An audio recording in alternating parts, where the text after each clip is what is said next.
Angle I quite like is the Pan American. I always say it's the American shot, but I recently heard it's called the Pan American. It's knee up, and I love the shot because you tell a little bit more than this medium, and you still have the hands and people can work within. But if you do it, give it some head space. So you made your fair choice. It's not completely from your head to your toe, but just make it look like that and then tilt the camera up. That's where the Pan American comes in beautifully. When it comes to documentary, I always plan, I give myself and the director rules. So you have to choose very fast while shooting, right? So I think the best thing you can do is add a few rules to yourself and saying, okay, this is what I'm doing, but this is also what I'm not doing.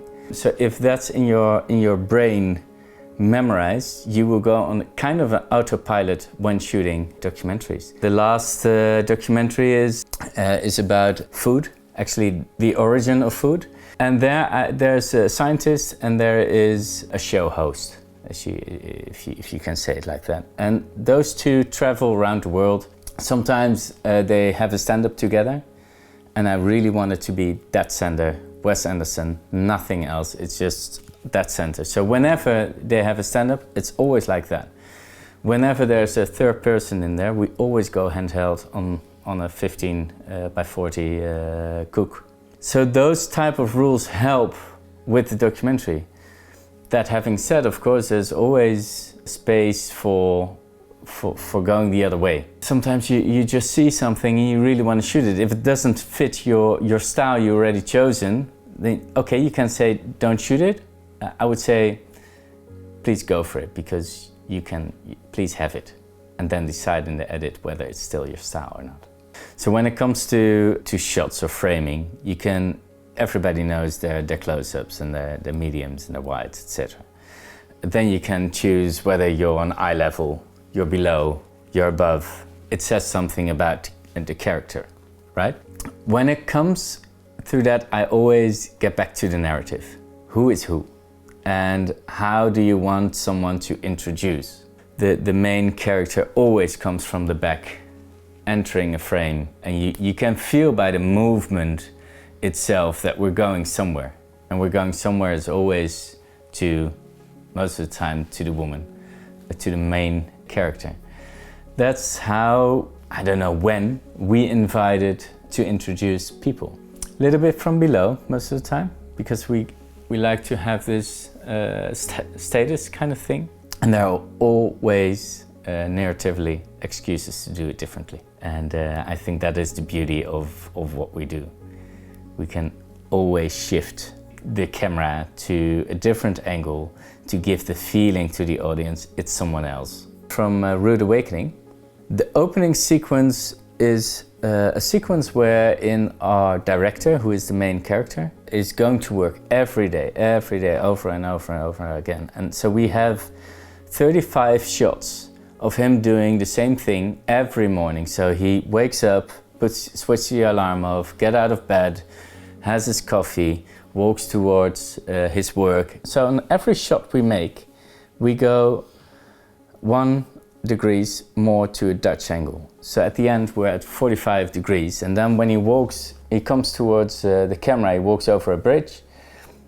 We lift up with him to a straight 0 degrees top shot.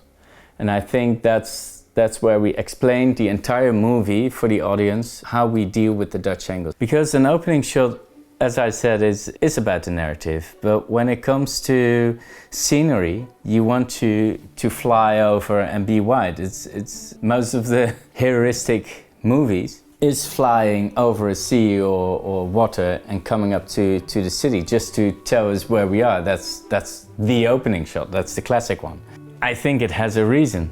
I never studied this, why we do this, but we have the feeling of here we go. I like to enter, I'm entering the movies. It's not per se that we're saying we need this shot because we really need to tell New York is near the waters.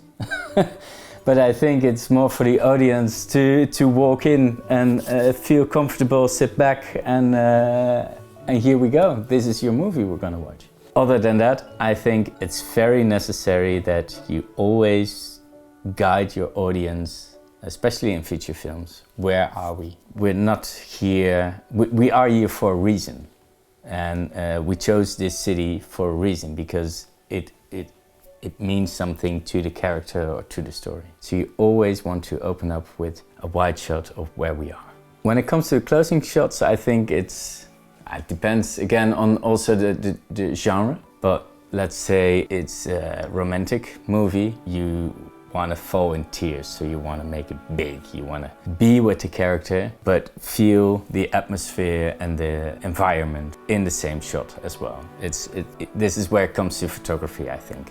You want to tell the story in one shot and one shot only. Although you completely wrapped it out for the last 8 minutes already, it's just that one shot you really want to go for.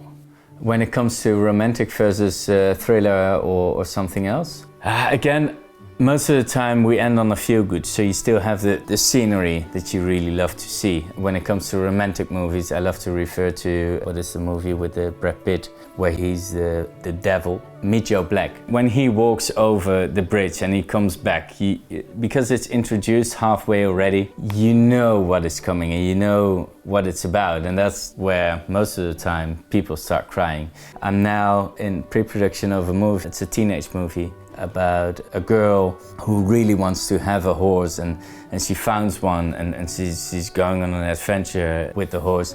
And we know already the ending shot is a shot that we use halfway in the film as well. It's where the horse jumps over the water and she can finally make it. I'm not gonna tell you whether she can or can't make it halfway, but that's something you want to end up. She given it everything and she made it, and either you freeze it halfway or whatever, but you really want to have that feel-good moment for the audience. So that's the only shot I already know for sure. I don't know what kind of lenses we're gonna use. I don't know what camera we're gonna use, but this shot we already know.